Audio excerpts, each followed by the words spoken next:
이오스가 SEC 증권법으로부터 자유롭다. 네. 이게 저는 뭐 이럴 수가 있나 생각이 들어서요. 이게 어떤 의미인지 좀. 진짜 그 어떤 다른 코인도 피할 수 없었던 가장 중요한 핵심 포인트 중 하나거든요. 증권법 관점에서 봐서는 증권법은 제3자가 투자 받은 사람이 그 가치를 올리기 위해서 직접 일을 해야 되거든요. 플라곤은 이 이오스 코인이 자기가 만든 게 아니에요. 얘는 소스 코드만 오픈했을 뿐이야.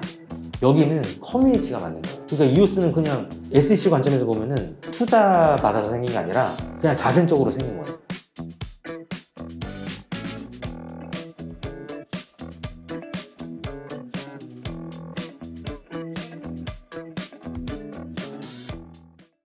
대표님 오시면 꼭 두 가지 여쭤보고 네. 싶었던 게 있었는데, 일단 첫 번째는 답변해 주신 것 중에 이오스가 SEC 증권법으로부터 자유롭다. 네. 이게 저는 뭐 이럴 수가 있나 생각이 들어서요. 이게 어떤 의미인지 좀. 이게 사실 이오스가 가진 엄청난 가능성 중에 하나인 거예요. 네네. 진짜 그 어떤 다른 코인도 피할 수 없었던 가장 중요한 핵심 포인트 중에 하나거든요. 지금 미국 SEC도 있지만 지금 이 인프라스트럭처 법안도 지금 되게 지금 문제가 되고 있고, 네. 지금 게리 겐슬러 다 이제 디파이 니들 조심해라 이런 눈을 다 주고 있잖아요. 이오스는 태생적으로 블락원이라는 회사가 ERC20로 ERC 토큰으로 이오스라는 걸 만들어서 1년 동안 더치 옥션 방식으로 ICO를 했죠. 더치 옥션 박사님. 더치 옥션이 뭐냐면은 이오스가 발행량이 10억 개거든요. 10억 개를 10억 개 나누기 365 1년. 그럼 그거를 매일 밤 12시 정각에 10억 개 나누기 365개를 따박따박 배분해 주는 거예요. 근데 배분 받는 사람이 누구냐면은 그날 내가 여기 배팅한 사람. 그래서 변 기자님이 5개라고 제가 5개를 했다. 그러면 10억 개 나누기 365를 반띵씩 하는 거예요. 그게 어떤 날은 많이 배팅한 금액이 많을 거잖아요. 이 사람들은 조금 가져가, 자기 배팅한 금액 대비. 어떤 날은 사람이 없으면은 내가 배팅한 액수 대비 많은 걸 가져가는 거예요. 근데 이렇게 해서 모은 돈이 이제 한국 돈으로 4빌리언이니까 한국 돈으로 5조가량 되는 거죠. 4조, 5조 뭐 이렇게 되는 건데, 재밌는 거는 이 ICO를 할 때 블락원이 했던 법안의 핵심 내용이 뭐냐면은, 보통 ICO를 하면은 그 ICO 돈 받은 팀이 그거 가지고 뭐 코드 개발한다, 뭐 이걸 가지고 체인을 런칭한다, 뭐 거기를 뭐 어떤 걸 로드맵을 따라서 개발하겠다, 뭐 커뮤니티 개발 어떻게 이런 약속을 하잖아요. 블락원이 약속한 거는 우리는 코드를 만들고 오픈소스로 공개한다. 끝. 체인 런칭 같은 거 안 한다예요. 그리고 그 오픈소스로 코드를 내놓을 때 우리 블락원 몫으로 그냥 10%만 남겨놓는다. 이렇게 했던 거예요. 그 실제로 체인 런칭을 이오스 재단 같은 곳이나 이오스 블락원 같은 곳이 하지 않았어요. 그럼 누가? 저 같은 사람들이 아무나 그야말로 아무나 저 그때 이오스 사고 깃허브 가가지고 코드를 다운받아요. 그 텔병 갔더니 다른 저 같은 사람들이 여기저기 막 모여있어요. 그럼 우리 체인 런칭 하자. 그러면은 우리끼리 알아가지고 런칭을 한 거예요. 그러니까 이거는 증권법 관점에서 봐서는 증권법은 제3자가, 그러니까 돈을 받은 사람이, 투자 받은 사람이 그 가치를 올리기 위해서 직접 일을 해야 되거든요. 블락원은 이 이오스 코인이 자기가 만든 게 아니에요. 얘는 소스 코드만 오픈했을 뿐이야.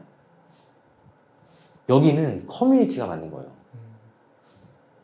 그러니까 이오스는 그냥 SEC 관점에서 보면은 투자 받아서 생긴 게 아니라 그냥 자생적으로 생긴 거예요. 그냥 허공에서. 그리고 그 혹시나 여기 10% 가지고 있는 것 때문에, 블락원이 여기 10% 가지고 있잖아요. 이것 때문에 이게 뭐 블락원이 뭐 한 거 아니냐 그런 걸 했는데, 그거를 사실 SEC한테 법적으로 그 디펜스를 해가지고 이거가 벌금 내고 23밀리언이었던가 250억 정도 벌금을 내고 오케이 니네는 면죄 이렇게 된 거예요. 증권법의 가장 핵심적인 요건이 대가성이 있었냐 없었냐 그 네. 부분인데, 네. 이오스는 여기에서 되게 자유로울 수밖에 없다. 그렇죠. 그리고 심지어는 이 10%마저도 블락원이 어제 오늘 청산했어요.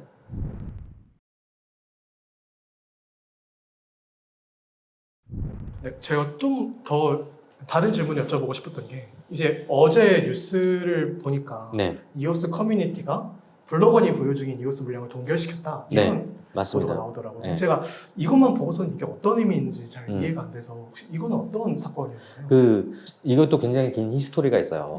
지난 4년 동안 커뮤니티 입장에서는 블락원은 ICO에서 내 돈을 받은 사람이에요. 근데 커뮤니티를 위해서 아무것도 안 해요. 왜냐? 뭔가를 하는 순간 증권법에 걸려버리거든.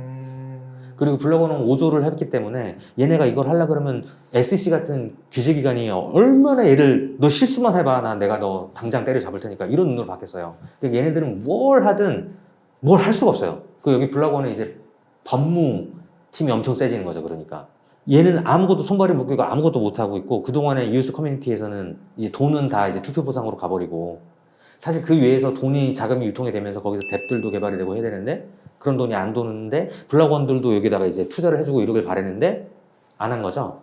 커뮤니티는 너무 미운 거야 블락원이. 근데 블락원 입장에서는 못했던 거. 그렇죠. 블락원 입장에서 못했던 거죠. 그러니까 커뮤니티는 그래 동결, 네 동결. 그럼 블락원 입장에서는 어쨌거나 10%를 떼냈더라도 뭐 잘 된 거예요. 자기들 입장에서 이미 돈은 가지고 있고 그거 가지고 블리시라는 거래소를 론칭을 했고 그래서 결국에는 뭐 이거마저 자기 SEC로부터 자유로워질 수 있는 그 선이 그어졌다는 점에서 이제 왜냐면은 커뮤니티가 블로그를 쳐낸 거잖아요. SEC 관점에서는 도와주겠다는 사람, 같이 창출하고 있는 사람을 얘네들이 쳐내네? 그럼 더 아닌 게 된 거죠. 네.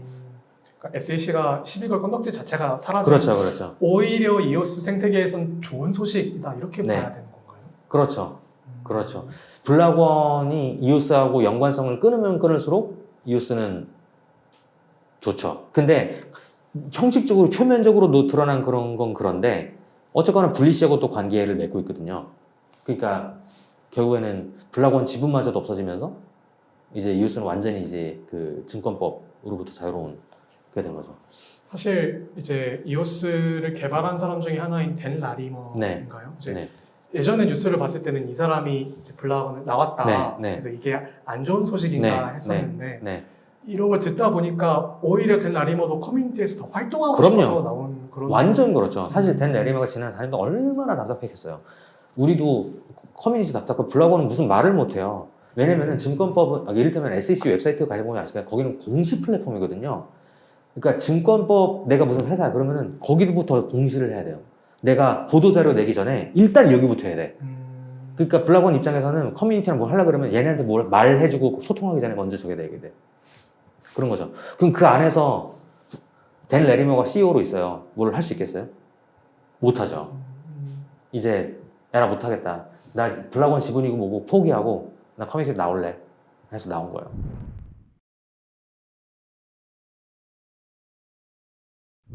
이제 이오스의 위상이 옛날 같지 않다 이런 평가가 되게 많이 나오잖아요.